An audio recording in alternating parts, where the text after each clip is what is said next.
Desvendados. Em 2024, o custo médio por uma violação de dados no Brasil atingiu 6,750 milhões de reais, segundo o relatório da Cost of Data Breach da IBM. Notavelmente, 47% dessas violações envolveram dados armazenados em ambientes distribuídos, sejam elas em nuvens públicas, privadas ou infraestrutura local. E é sobre esse tema que nós falaremos hoje.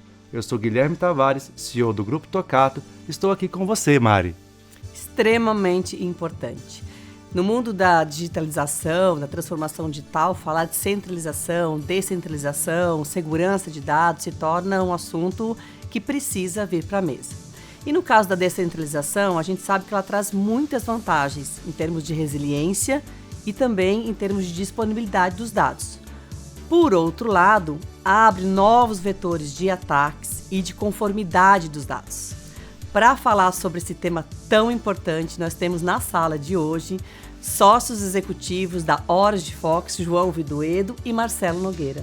Sejam bem-vindos. Obrigado. Vai ser ótimo ter vocês conosco nesse episódio, numa relação de parceria de mais de 15 anos junto ao nosso ecossistema. Obrigado por aceitarem o convite, por compartilhar todo o conhecimento que vocês têm a respeito do tema conosco no dia de hoje. Eu já vou esquentar, tá? Quero esquentar essa nossa sala, porque sala confortável precisa ser quentinha, não é? Vamos lá. Cybersecurity, o ataque, está muito sendo discutido sobre o momento em que já houve o ataque. Mas a gente sabe que existe uma ponta inicial, ou o início de uma jornada, que é um diagnóstico, um assessment, né, da segurança. Como funciona o início de um projeto? Como funciona a real maturidade das empresas quando vocês começam a fazer um projeto e fazem esse primeiro assessment de diagnóstico? O que vocês enxergam no mundo de hoje nisso? O assessment ele é como uma tomografia.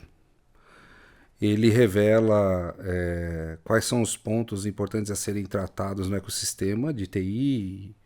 Tudo que a gente vai falar aqui está em volta de dados e informação, né? E ele é importante para que a gente saiba o que fazer, né, com esse ecossistema. Então, o assessment ele é esse ponto onde a gente sabe o que está acontecendo com os acessos, o que está acontecendo com as aplicações, com o parque de hardware também. Ele serve para fazer tanto um levantamento vivo, quanto ajuda através dessa foto, você conseguir fazer um planejamento de cibersegurança e resiliência. E hoje os assessment, Marcelo, ele consegue também trazer um diagnóstico para vocês entenderem a real maturidade das empresas quando a gente pensa em arquitetura de dado? Consegue, sim, com a ajuda principalmente de testes de vulnerabilidade em ambientes controlados, né? E tem sido bastante interessante, a gente tem feito muitos testes onde a gente vê que o antivírus e o firewall, que são importantes e têm seu lugar, não fazem tudo sozinho, não fazem a composição de uma cibersegurança e resiliência efetiva. E tem casos onde nós fazemos pentestes e ao conversar com as empresas nós escutamos, olha, nós estamos preparados, não há necessidade do teste, mas há uma abertura para vocês fazerem um teste de degustação para ver como que é a metodologia de vocês e literalmente a gente manda uma foto tirando um selfie com o banco de dados deles de um sistema de RP robusto, né? Então isso muito porque as empresas ainda têm muitos ambientes centralizados. Legal. A gente vai falar mais um pouco para frente sobre onde pode haver vulnerabilidades quando a gente começa a investigar as empresas com mais profundidade. Mas você falou do pentest e isso é um ponto muito importante na minha percepção, porque é o início de tudo. É o início, inclusive, de antes de eu te propor uma solução, deixa eu entender o que eu tenho em casa. E muitas empresas ainda acham que ter segurança de dados é ter um antivírus na máquina de todos os colaboradores, ou é instruir os colaboradores a não utilizar o USB para sair com dados, ou não mandar um e-mail sensível para frente. E é muito mais do que isso, é muitas vezes até comportamento do próprio colaborador que deixa a máquina aberta para tomar um cafezinho. Esse é o maior vetor, né? O maior vetor. Vamos pegar assim, vou falar praticamente 100% das empresas hoje que a gente faz ou assessment ou pentest, eles têm uma visão que se eu tiver um backup, um antivírus e um firewall, eu estou protegido. E isso é uma falha muito grande que a gente vê nas empresas. A gente estava, inclusive, recentemente olhando ali a gama de clientes que a gente já fez testes, e o que a gente viu? Nenhum deles, é 100% dos clientes que nos contratam, ele tem o antivírus, ele tem o firewall, ele tem o backup. E a gente tem estatísticas internas que ali entre 69% e 70% desses testes a gente entra, né? Então, quando a gente fala de entrar, é acessar um banco de dados, acessar um ERP. Então, as empresas, muitas vezes, elas pecam por isso, de achar que tem ali a primeira camada e que isso já traz uma segurança tranquila para ela. Se o assessment é a tomografia, o pentest é o crash test, como nos carros, para saber como que está a capacidade das empresas. Porque o pentest ele consegue fazer com que, e junto com a engenharia social, você falou do vetor, né, levantou o ponto do vetor humano, a gente tem dois modelos, né? O pentest ele serve para dar essa analogia que muitas vezes o próprio firewall não pega, mas pior é a engenharia social. Porque hoje o maior cavalo de Troia que tem são e-mails bem elaborados, por exemplo, né? E é uma questão cultural também. Sem dúvida. Mesmo numa estratégia em que a gente utilize pentests e o assessment, existem pontos cegos que a gente pode trazer aqui para discussão que podem ser mapeados com essa estratégia? Sim. Quais são os principais, Marcelo? Existem alguns pontos cegos que eles não pegam, que uma ferramenta, por exemplo, de CIEM ou XDR pode pegar.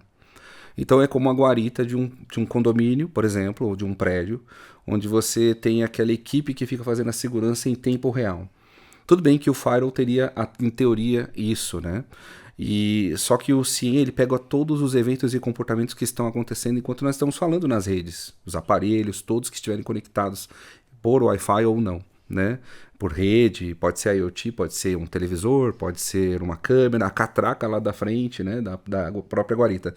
Então tem muitos pontos cegos que as ferramentas de pacote inicial, como o antivírus, o firewall, e a gente não está aqui para endemoniá-los, não é isso?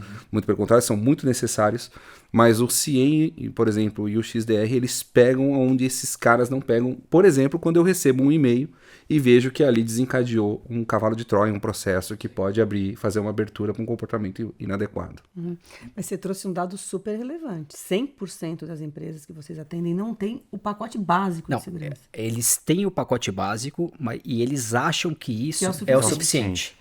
Há então uma subestimação aqui, né? Eu estou subestimando bastante. A capacidade das campanhas de e-mails como um cavalo de Troia acessar e acessar o meu sistema e causar um grande estrago ali. Você comentou a questão de pontos cegos, né, Mari? Às vezes as empresas se preocupam muito com o processo técnico, né? Então, quando a gente fala de um assessment, o assessment ele não é só numa parte técnica de arquitetura de dispositivos de defesa, vamos colocar assim. O assessment ele vai além disso. Eu vou olhar a parte comportamental, né? A gente vai olhar processos, a gente vai olhar políticas de defesa. Não adianta eu ter um arsenal de softwares, dispositivos para fazer uma segurança de uma empresa e aí vai lá um funcionário e cola um post-it com usuário e senha. E isso parece até engraçado, mas assim, a gente passa por vários clientes e isso não é tão incomum, tá? Ter usuário e senha ali ou compartilharem usuários e senhas.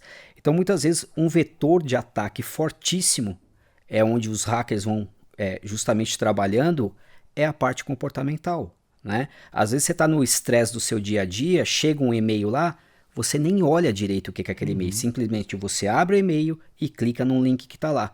Isso basta um processo desse para conseguir já puxar usuários e senhas e muitas vezes com privilégios altos dentro da empresa, né?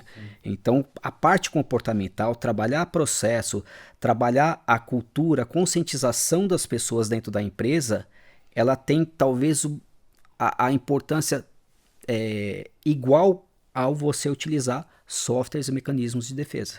Só para a questão do ponto cego, né? O ponto cego é achar que tecnologia resolve tudo. Porque sem as pessoas estarem preparadas para lidar, aí a tecnologia não vale nada. Não é que ela não vale nada, mas o nível dela de capacidade de proteção cai de forma catastrófica. Não tem outra palavra. Vocês trouxeram aí pontos que eu acho que são importantes a gente dar mais uma profundidade, que é a questão do comportamento social. E a gente sabe que cada vez mais a tendência é a descentralização do acesso a dados. como consequência, os privilégios, né, ou os altos privilégios não estão mais só dentro da TI, do lado do meu servidor, piscando as luzinhas aqui, eu sei que ele está seguro e está ativo. Eles estão na ponta. Como funciona na visão de vocês hoje, ou qual a vulnerabilidade que a gente perde ou ganha descentralizando, então, esses acessos e colocando essa vulnerabilidade mais aberta nas empresas? Só tem ganhos. Descentralizar é assim, ele traz consigo a responsabilidade por mais pontos para se administrar, com segurança, endpoints e tudo, né? Pessoas e tal. Mas quando você descentraliza, também você deixa mais difícil com que todo o seu parque caia de uma vez. Porque se eu tenho um único alvo, em um único lugar, basta que esse alvo seja comprometido. Então, a descentralização é uma vantagem, ela só eleva que todos os pontos de controle e monitoramento sejam mais robustos, mas ela só traz ganhos. A governança, quando você descentraliza, ela sobe de patamar, né? Não dá para você trabalhar com o mesmo nível de governança quando você tem um ambiente centralizado e um ambiente descentralizado, né? Se você não tem essa governança, vamos colocar um ponto. Quando você descentraliza, você aumenta a superfície de ataque. Isso. Obviamente que você separa ali silos de dados, mas a sua superfície de ataque você aumenta. Se você não tem isso tudo governado, basta eu conseguir entrar em um deles e isso vai me facilitando a vida para entrar em outros. Então, assim, é o que o Marcelo comentou. São enormes as vantagens de você descentralizar, mas desde que você tenha uma governança robusta, senão você simplesmente vai ampliar a superfície de ataque. Ampliar a superfície de ataque e facilitar a vida de quem está te atacando. Nessa descentralização precisa ser acompanhado um aculturamento, um treinamento para todos os envolvidos, para poder tirar o post-it com o usuário e senha de alguém que teria privilégios lá na ponta e que talvez numa centralização não teria. É isso? Exato. Você sabe que as empresas, nós temos tido a oportunidade de fazer todo um processo, desde o assessment, os testes de vulnerabilidade interno, externo, tudo que você imaginar, mais o phishing e engenharia social em algumas empresas, e a profundidade é absurda, não só no Brasil, inclusive. E muitas vezes a gente tem uma das fases de um roadmap de cibersegurança é a conscientização, é o ponto de entrada da cultura.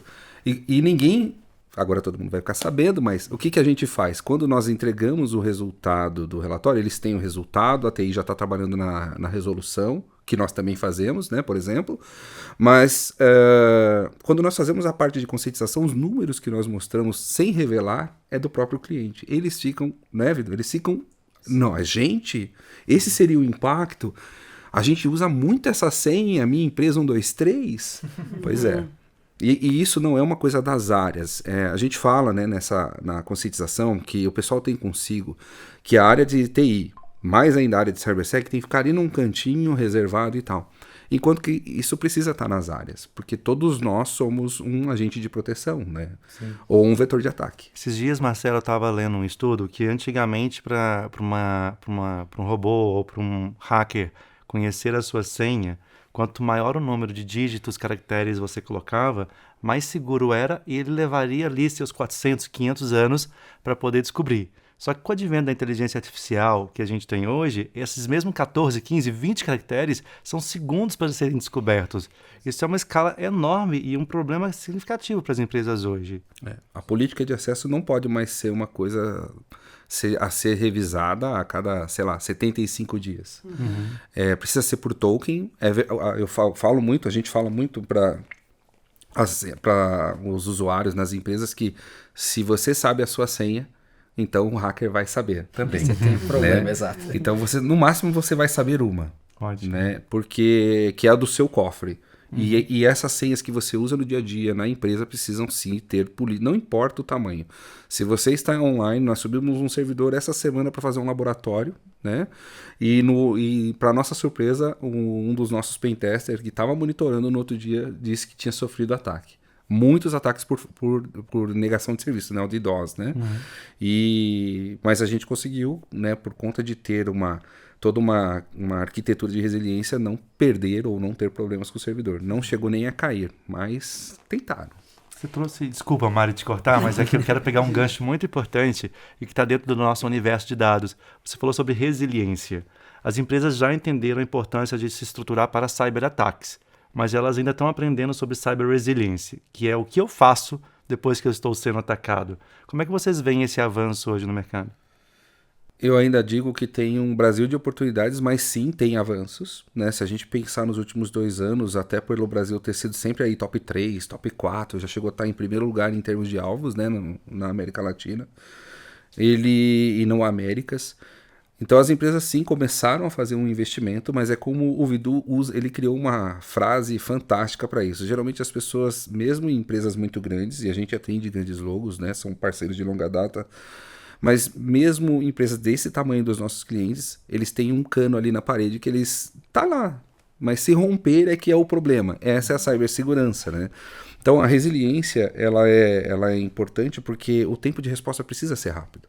E se eu não tenho um plano de resiliência, eu tenho um problema, como a gente às vezes vê na mídia acontecendo com algumas empresas. Não que elas não tinham um plano, não que elas não tinham, mas é porque assim, não existe, e eu não quero deixar todo mundo alastrado, mas não existe um ambiente 100% seguro. A questão é quanto você trabalha para atualizá-lo, para que ele não continue, quanto mais obsoleto ele ficando, versionamento de aplicações, servidores e tudo mais, sim, corre risco, né? Então, é isso. Para resiliência, você precisa ter, sim, tecnologia e processo. Tem pontos, Guilherme, Mari, que assim, que as empresas ainda, vamos colocar assim, eu vou colocar um termo, estão pecando no básico. Então, quando a gente fala da parte de segurança, então assim, você ter uma autenticação de duplo fator é uma coisa que, por exemplo, no caso da Orange, é obrigatório. Não tem opção de não ter duplo fator. E a gente vê as empresas com uma coisa básica como essa hoje, ainda não utilizam. Né? Outro ponto que a gente olha dentro das empresas. Imagine empresas ali de médio, grande porte, né? Até na pequena, mas enfim, eles entendem que a segurança cibernética, a segurança da informação é um ponto em que a responsabilidade é de TI. Quando não é culturalmente, não tem que ser da todos. TI. Esse abriu uma discussão importante que eu gostaria de aproveitar esse gancho. Você falou de processo e tecnologia, mas tem pessoas aqui também. E eu diria que a gente está falando de cultura de segurança, né? Quando a gente fala em governança de dados, descentralização, data-driven, a gente necessariamente passa pelo pilar de pessoas também, e segurança não é diferente. Não né? é diferente. Como que a gente transforma pessoas em sensores vivos dentro da organização, dentro da empresa, para garantir essa cultura de segurança? Qual que é o caminho também para envolver a cultura e as pessoas e garantir a segurança dentro das empresas? O início de tudo isso é treinamento. Não tem como. É a Você porta de tem que entrada treinar, principal. é a porta de entrada. Você tem que treinar, como eu comentei, não só a sua TI, você tem que treinar a corporação como um todo a importância da segurança cibernética. Né? Então, as brincadeiras vai mais a questão do post-it, não usar uma senha empresa 123, enfim, coisas básicas, duplo fator. Você tem muitos pontos que você pode já evoluir dentro das pessoas realmente ajudarem na questão de segurança cibernética. Sem citar nomes, a gente tem um caso relativamente recente, uma empresa ali, cerca de 2.000 funcionários. A gente fez vários testes, pentests, assessments, mas eu vou focar mais aqui na questão do phishing. Quando a gente aplicou o phishing, nós disparamos, eu acho que para cerca de 700 pessoas dentro da estrutura. Das 700, mais de 200 abriram um e-mail. Das 200, mais de 100 clicaram. Ou seja, só naquele momento nós tínhamos mais de 100 usuários e senhas à disposição para atacar o restante da empresa. Então, assim, se as pessoas não têm essa conscientização, não são treinadas, que ali, olha, quando chega um e-mail, tomem cuidado de quem é esse e-mail, aonde você vai clicar. Hoje você tem QR codes maliciosos que podem vir ali dentro desse processo. Então, você tem que realmente trabalhar a parte humana, comportamental e paralelo, que o Marcelo já comentou, a parte técnica junto. Né? Uma coisa não existe sem a outra quando você fala de segurança cibernética.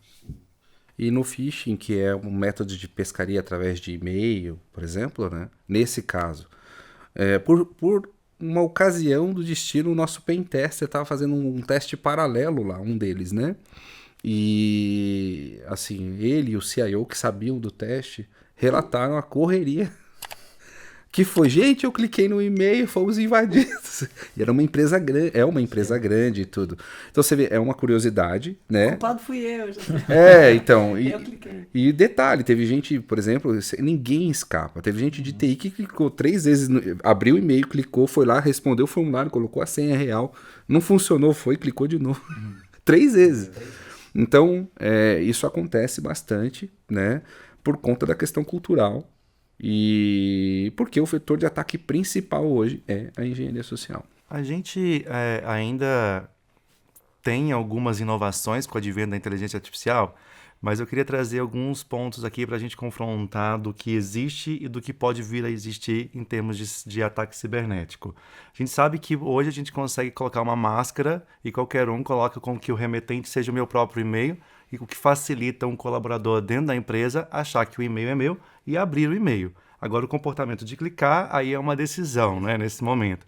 Mas como que os agentes de inteligência artificial, principalmente, aquela inteligência artificial que simula a minha própria voz, ou que já sabe escrever como eu escrevo, se ela pegar alguns e-mails do qual eu mesmo redigi, a gente lê casos hoje na internet de pessoas, por exemplo, CFOs, que recebem mensagem no WhatsApp com o mesmo tipo de texto que um CEO pedindo para fazer uma transferência de X reais ou X milhões de reais para uma outra conta.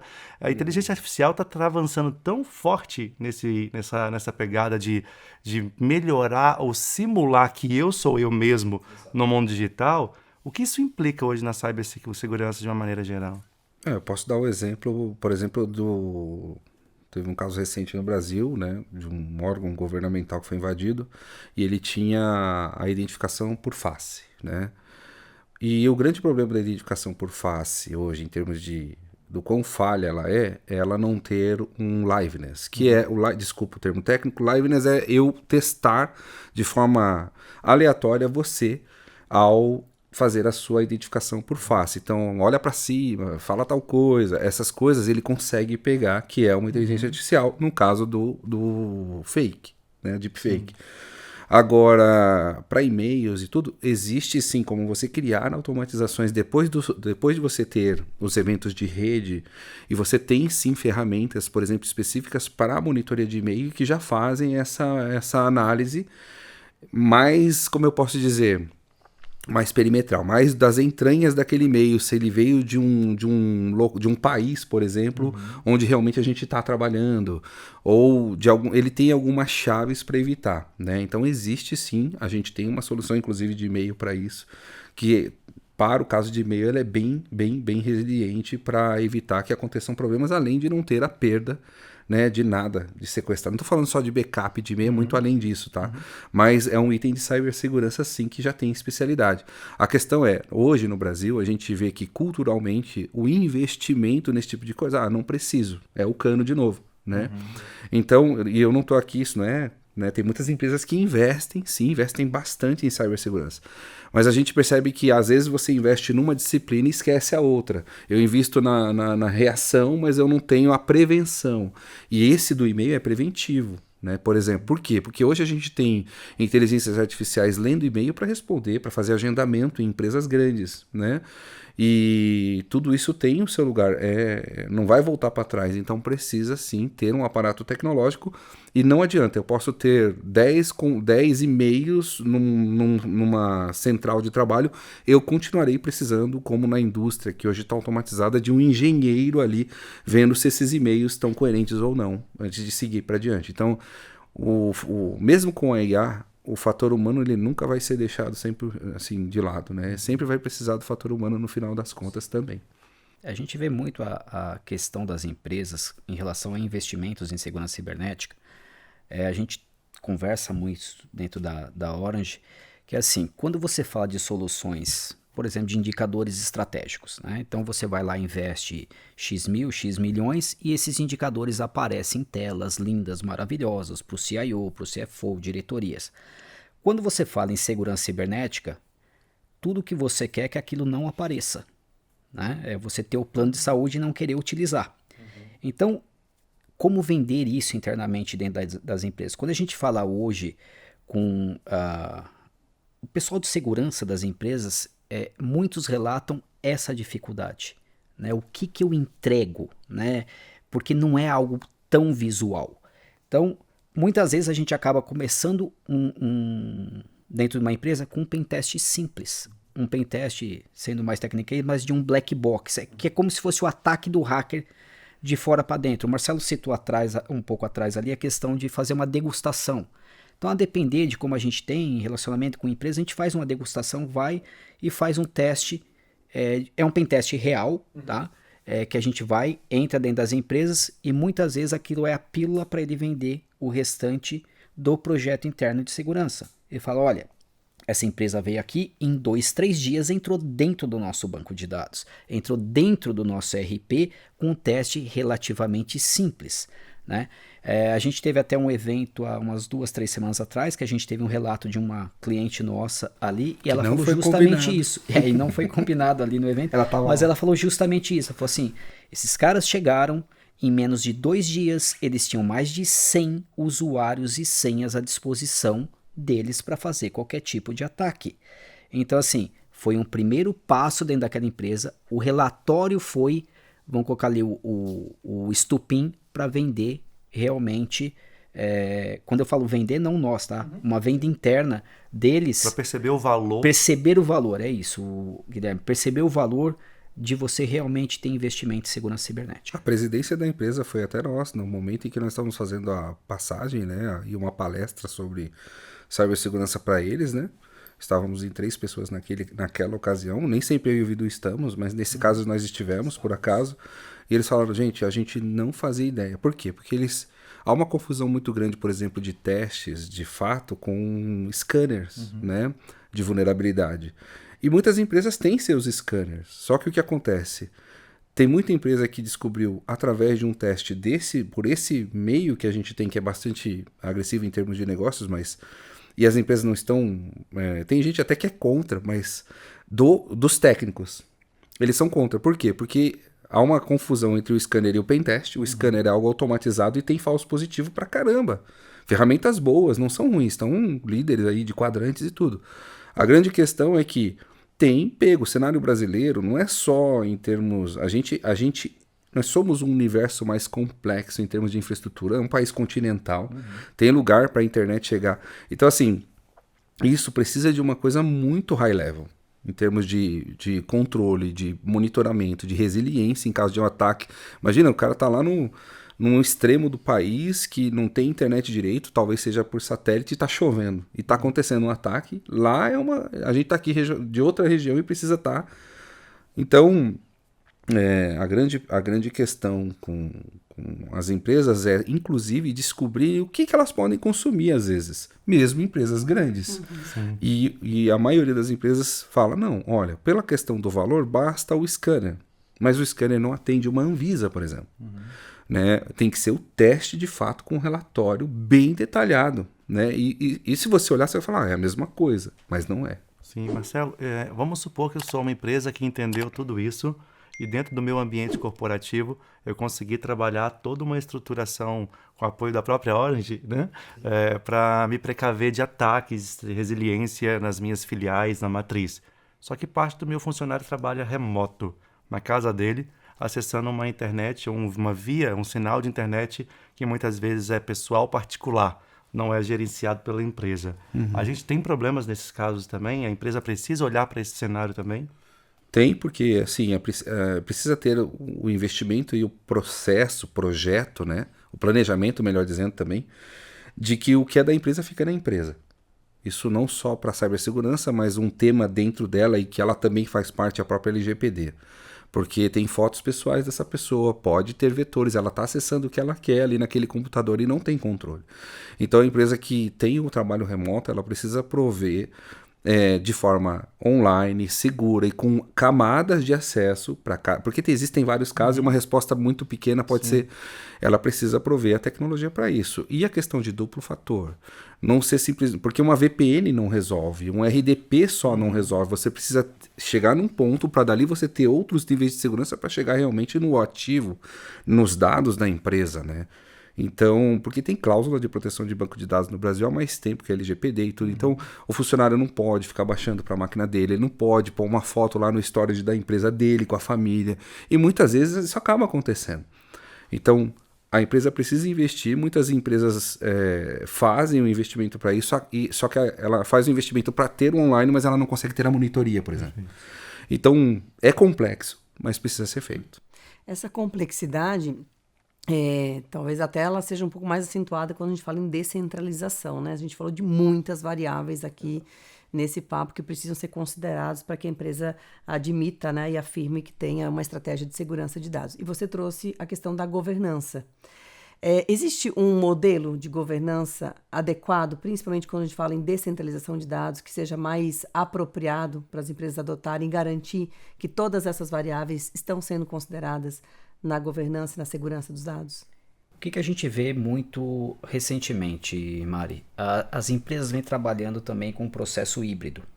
Quando você fala de dados críticos, dados sensíveis, muitas vezes eles trabalham com esses dados centralizados. E aí você aumenta ali o poder de segurança. E dados operacionais descentralizados. Então, é uma forma de você trabalhar, né?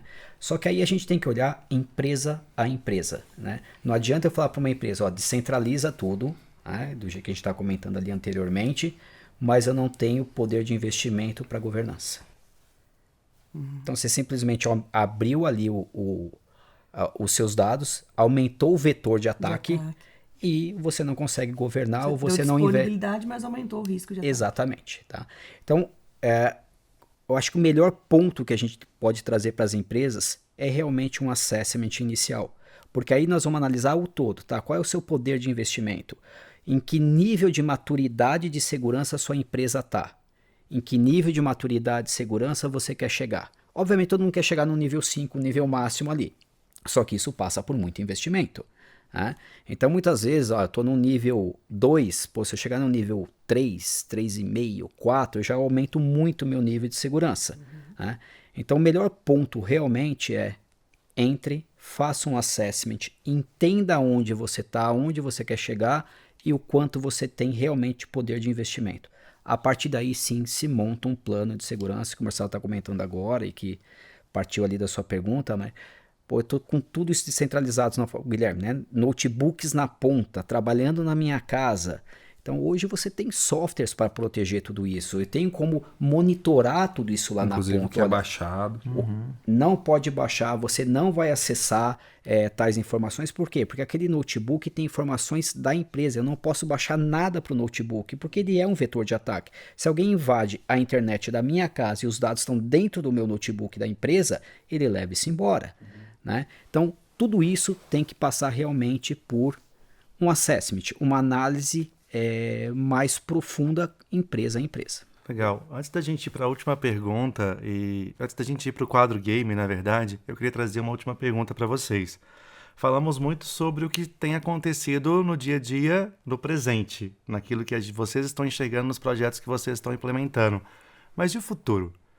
O que vai ser daqui 2, 3, 4, 5 anos quando a gente fala sobre segurança da informação, segurança de dados, cybersecurity, cyberataque ou resilience? Eu vejo como um processo muito mais inteligente. Hoje já existe muita, não é de agora, mas já está sendo muito aplicado o uso, sim, de motores como a própria inteligência artificial, tanto para a automatização e resposta, como para testes, né, simulações de testes reais e, claro, invasões reais. Então, eu acho que o futuro, com relação a tudo isso e a recém-inauguração de mais computadores quânticos, né, supercomputadores, melhor dizendo, e o fato de um determinado país ter conseguido criar o supercomputador no modelo de computador pessoal, ele quebra tudo que a gente entende. Então, nos próximos 5 anos, eu diria que a gente precisa correr, porque até blockchain corre risco, porque para se quebrar a blockchain você precisa de, sei lá, pelo menos 2 supercomputadores. E daqui a pouco as pessoas vão ter isso em casa. Sim. Então, eu vejo que o futuro é desafiador. E precisa se começar agora, porque a gente está falando de cibersegurança, a gente está falando de tudo, de ativo de TI, hardware, software, IoTs. Mas a gente está falando da riqueza das empresas, que são os dados e as informações que estão tramitando ali, né? O faturamento que para numa loja, o cadastro que não sumiu a base. Então, tudo isso é muito importante porque é isso que eles querem sequestrar os dados, né? E Marcelo, você trouxe aí sobre termos que correr atrás. E aí na hora me veio a imagem figurativa de Tom e Jerry. As empresas são o Tom ou são o Jerry, no seu ponto de vista? Elas precisam ser o Tom. Precisam ser o Tom, mas ainda são o Jerry. Ainda são Mas o Jerry. elas estão mais pro Jerry. A grande maioria, sim. Vamos pro quadro game? Vamos lá. Topa um desafio? Vamos embora. Opa. Eu vou ler um cenário para vocês, é um cenário hipotético, mas nem tanto. Acho que vocês vão se identificar muito no dia a dia. E depois as perguntas sobre o que vocês fariam em cima dessa problemática. Perfeito.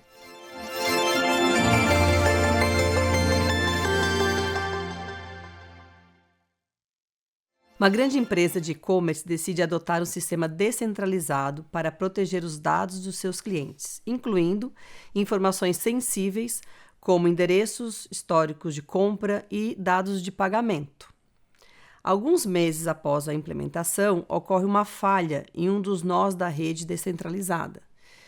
E clientes começam a reportar inconsistências nos seus históricos de compra e pedidos duplicados. Comum até agora ou não? Tranquilo.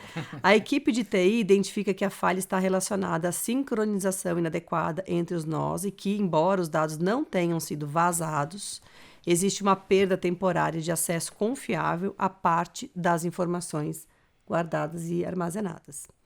O que você faria? Como vocês lidariam com essa situação para minimizar o impacto da experiência dos clientes, acho que num primeiro momento, né? E na reputação da empresa? Essa é a primeira pergunta. Por onde a gente começa? Eu começo. Vai lá, Marcelo. É importante, tudo isso que eu vou falar vem da estratégia, né?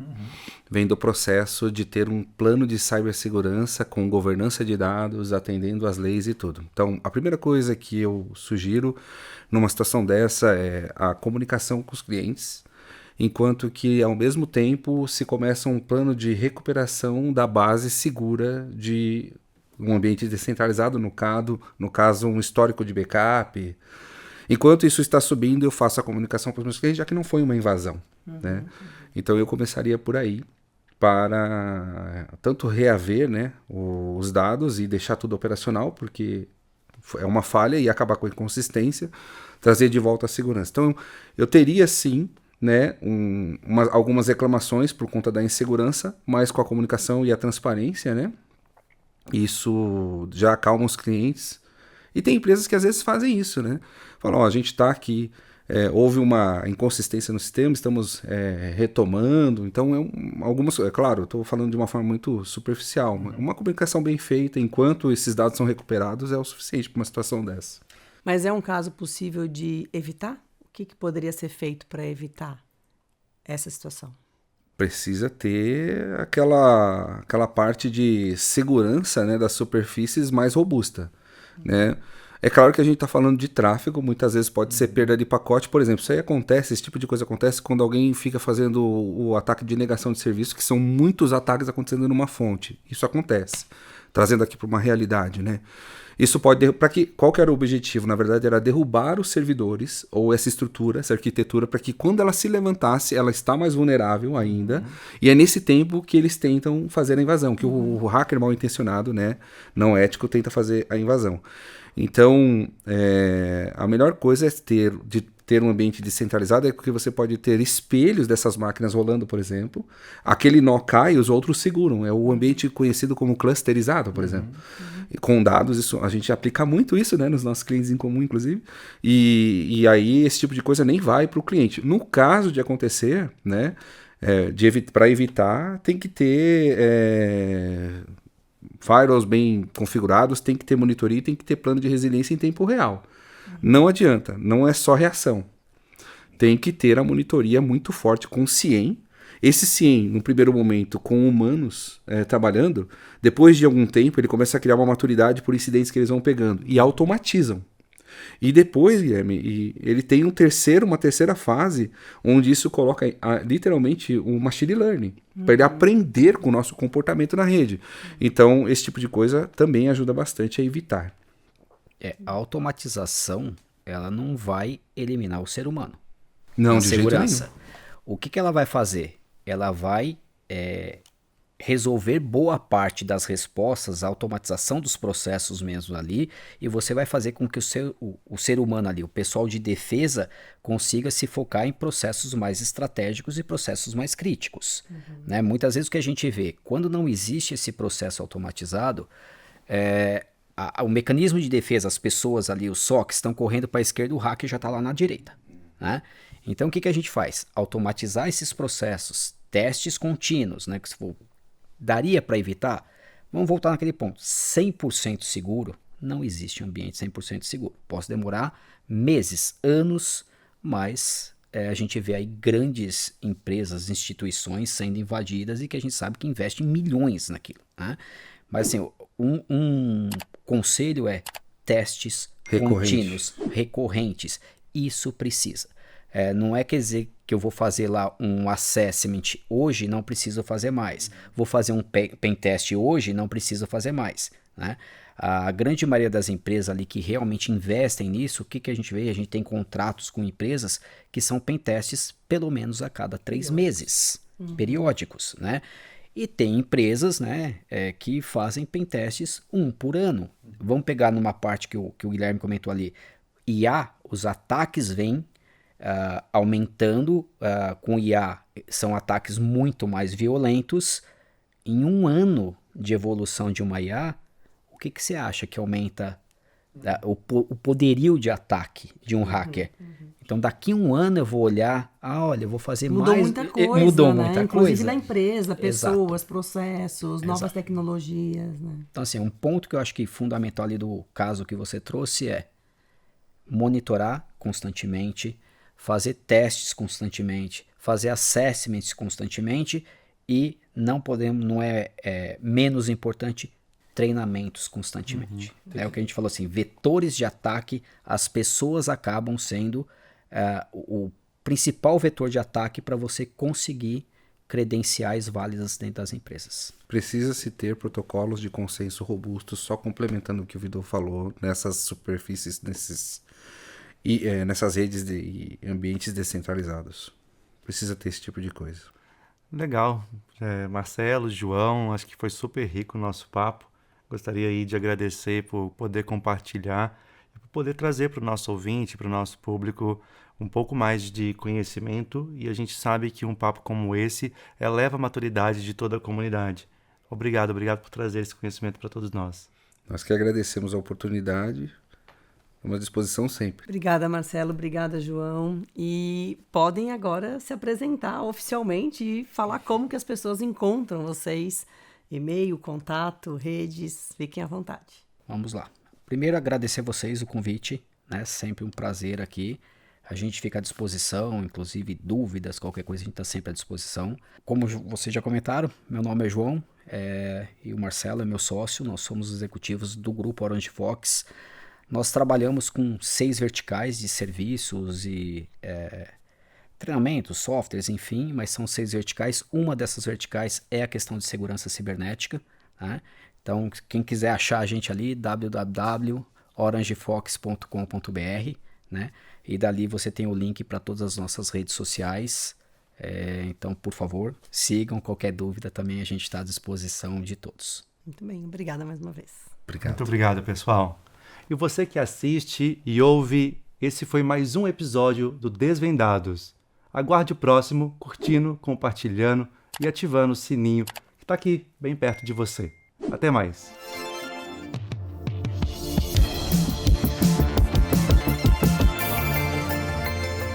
Desvendados,